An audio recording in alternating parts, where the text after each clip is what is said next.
Hi everyone, today we'll be having a chat with Lola Lazarus, who is the founder and managing director at Bullion PR. We'll be speaking about the career in public relations and what steps to take to start your PR journey. And we'll try to answer some of the questions you may have about PR.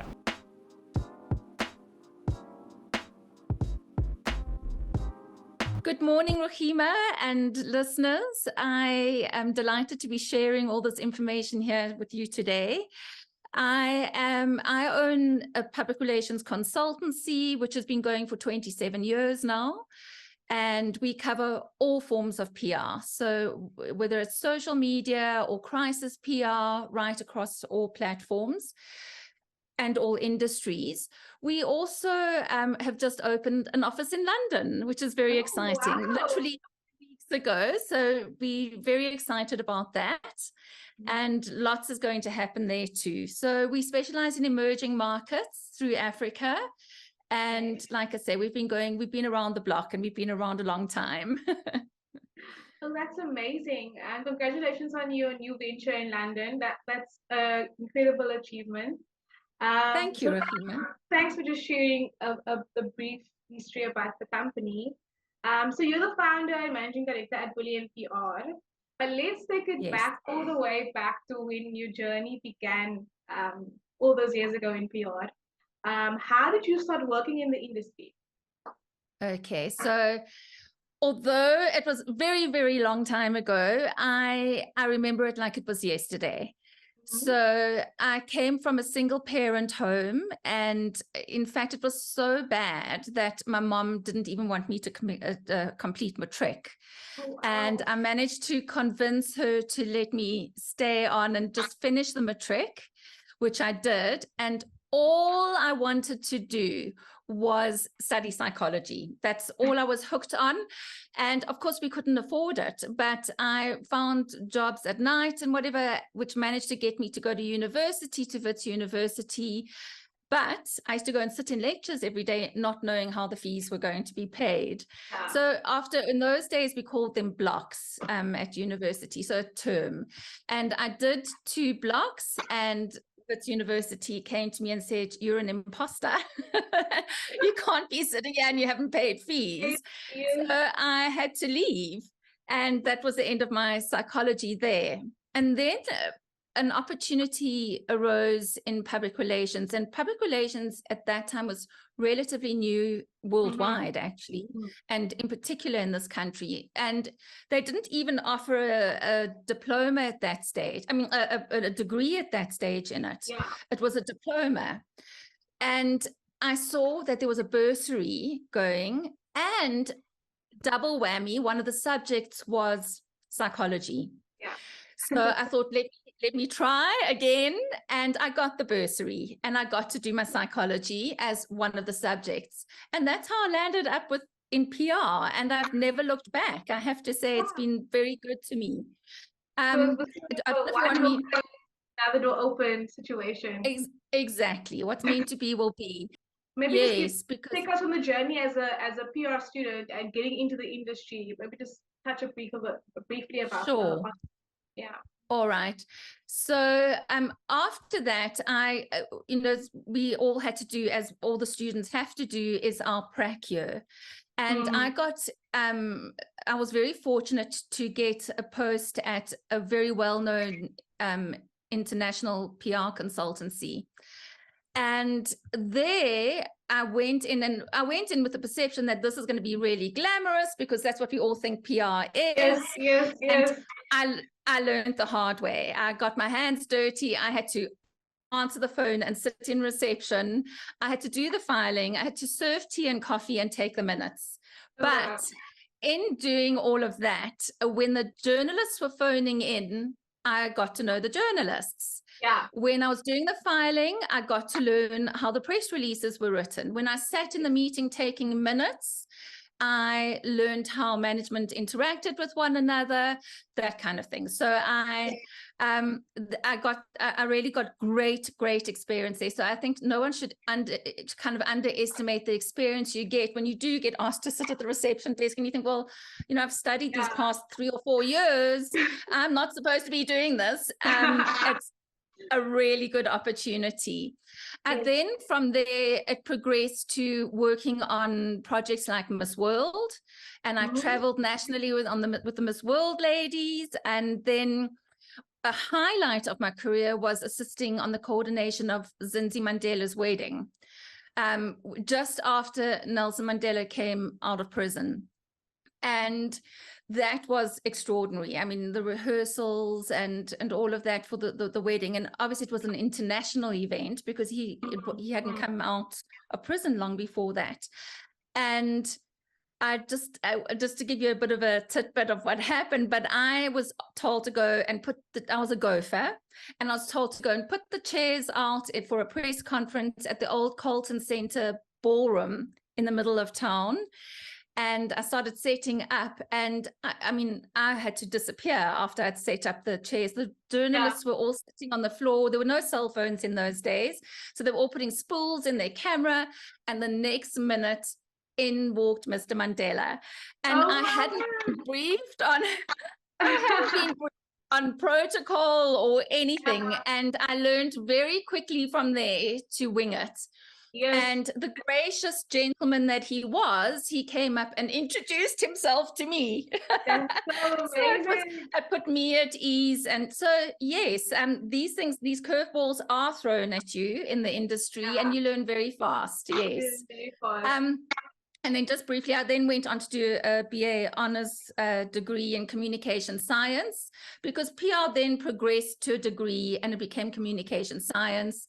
And I'm now currently doing my master's dissertation. Oh, that's amazing. So, yes. That's great. Thank you so much for just giving us a brief overview of the start of the journey. But discussing PR as a career, as a profession, I know a lot of people get confused, or they mistake PR from advertising, HR, and marketing. If you could just tell us how different PR is to marketing and HR, for the people that are confused as to. Sure.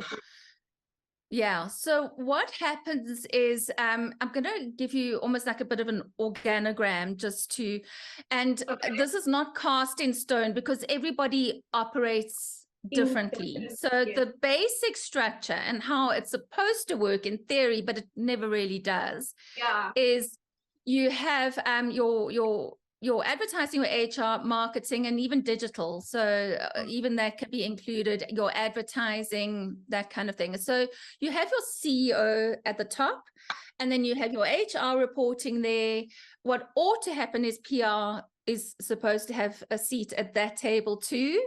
And then you have your marketing, so it's your communication, marketing, advertising, HR, PR, digital, social. Then what happens underneath that, there's based on a basic representation in your mind, the head of the organization oversees all those departments. HR is normally standalone. And if you are doing internal public relations, you will then probably work on certain projects with HR, company morale, those kind of things, events, internal events, those kind of situations. Communication normally stands alone, and under that, the PR team would fall. So there is a distinction between the communication and the PR team. Yes. Then you go across to marketing, and the marketing is responsible for the overall marketing strategy, including advertising, digital and social media marketing. It may house separate teams for advertising and digital social media, but generally the digital social media falls under advertising. However, there is a gray area where that also falls under PR. And then there's a lot of times where the PR falls underneath advertising and marketing. Each company is different. There is definitely overlaps. There are overlaps. Yeah. And I think the PR is always fighting to be obviously independent, but it doesn't always work like that. I think each company has different needs as well. It's what's most practical for that organization. I guess it also depends on the scale of the company. If it's a much bigger company compared to a smaller company, they will then have distinguished roles for different and budgets and that kind of thing as well. They're sharing budgets and whatnot. Yes. Yes. So say for instance, someone has studied journalism or marketing, they go into PR? Can they like maybe Swift and they say, okay, I want to actually work in PR, but not necessarily having a PR qualification. Yeah. But they've got a degree in journalism or marketing. Okay, so what's essential for PR? You can go into PR without writing skills. However, it's not recommended because every aspect of what you do encompasses writing. So, you know, whether it's press releases or business letters or copy for whatever, it's writing skills. So that is essential. So if you've done journalism, absolutely, it'll work. But if you struggle with language or with writing skills, it's not ideal. Yeah. Okay, thank you so much for that. Can you give us a brief overview of how a PR agency works, from maybe just a peek into a day-to-day life of a PR of an agent at a PR agency or firm? We go into a client, a potential client, learning to get a brief on their product or their service and their objectives, that kind of thing, who the target markets are, in a consultation with them. Where we typically kind of begin by understanding the client's goals and as I mentioned, their target market, their challenges, their opportunities.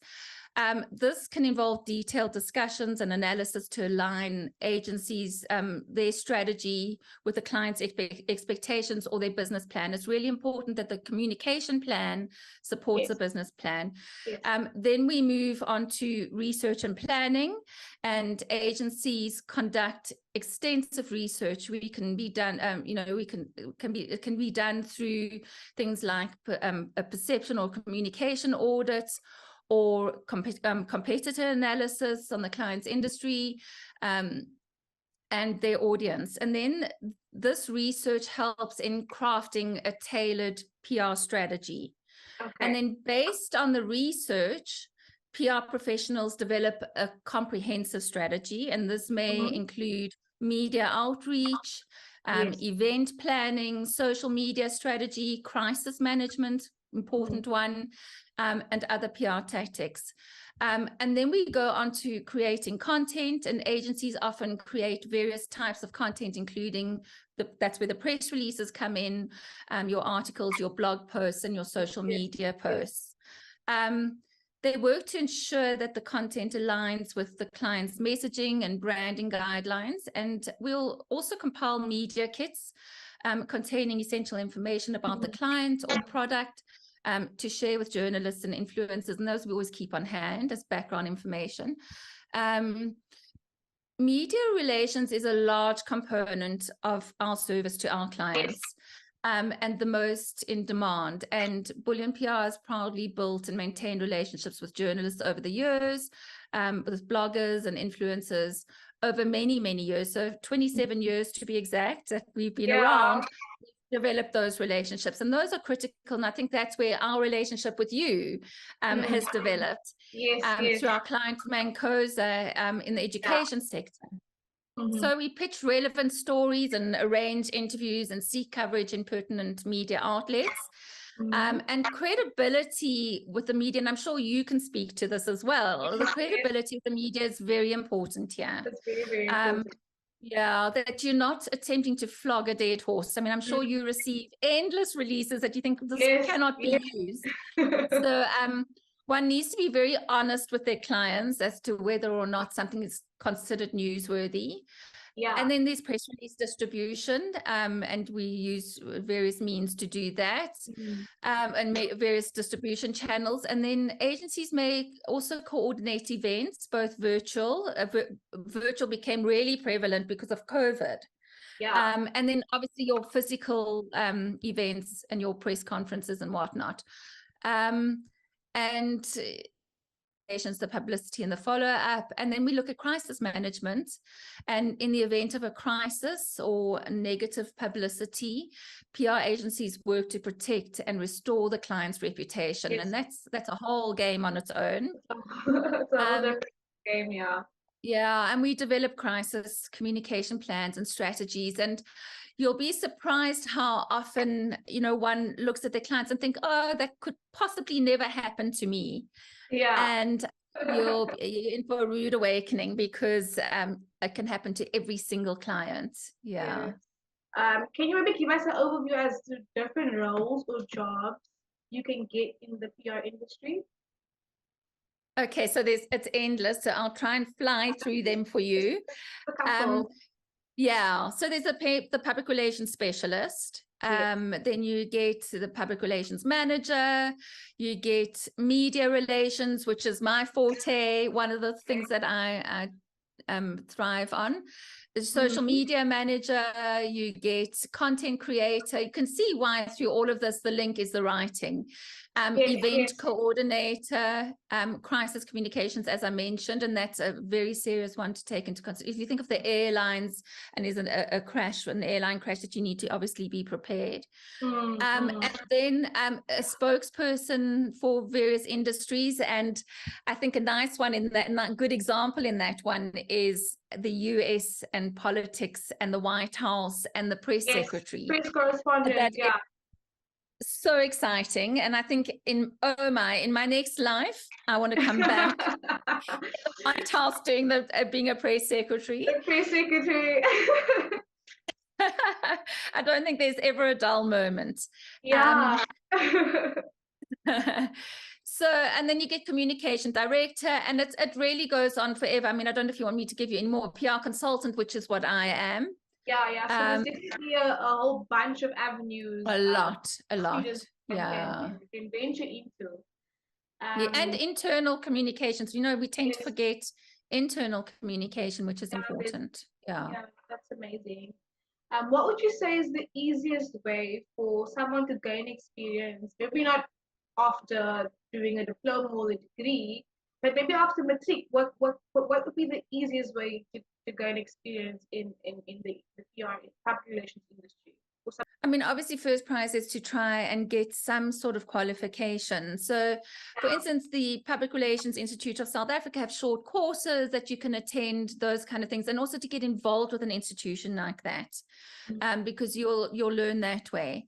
And then I go back to what I said in the beginning in my own personal experience. I did not have to have a qualification to have gone in to answer the phone.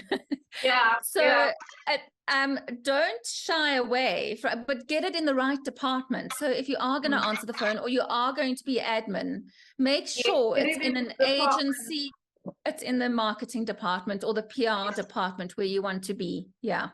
And I think with time, they even, I mean, the larger companies are prepared to pay for studies if you're showing promise and enthusiasm. Yeah.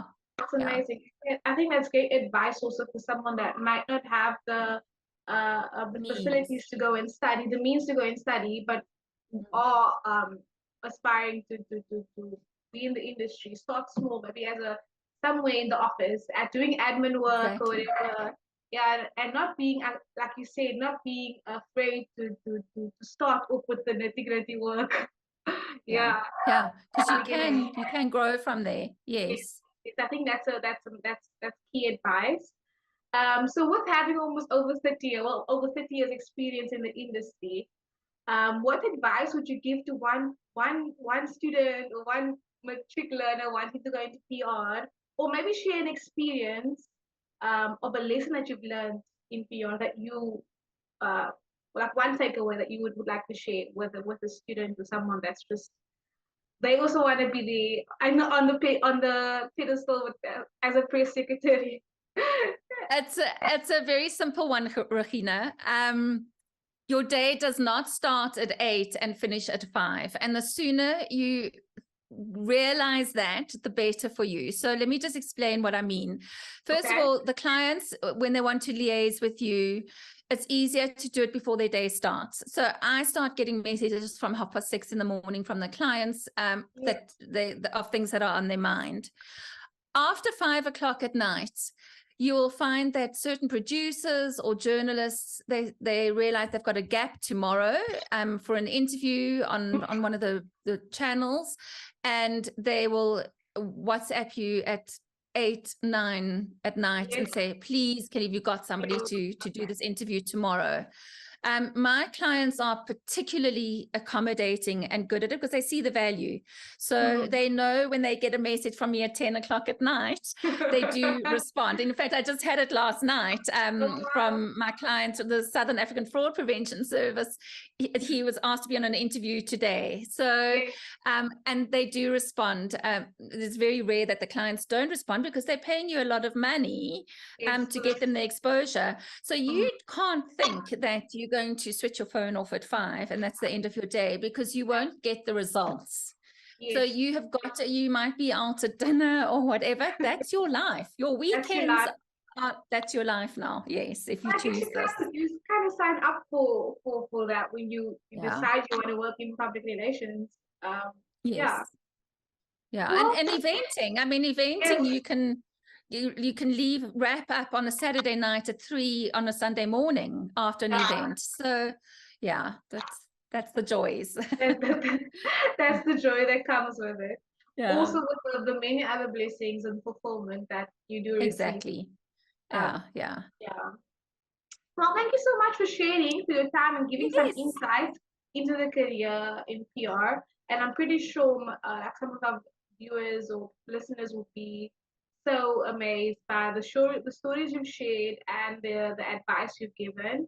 And even me just listening to some of the things that you said, I was just like, oh wow, it's so true. And yeah, it's really an in-depth situation when it comes to PR, because you just think when you see PR, you just think maybe it's just public relations with clients, people trying to get exposure, but there's so much more to it. And very glamorous. They think it's very glamorous. They think it's very glamorous, yes, and that's definitely something that I've heard many times. But thank you so much for sharing with us. Only a pleasure. Thank you so much for watching our interview with Lola from Bullion PR. It was quite interesting to hear what the career in PR could look like and the possibilities it presents. You can also check out our website for more details. Comment down below any questions you may have, and don't forget to like this video and subscribe to our channel for more. Thanks for watching, and I'll see you next time.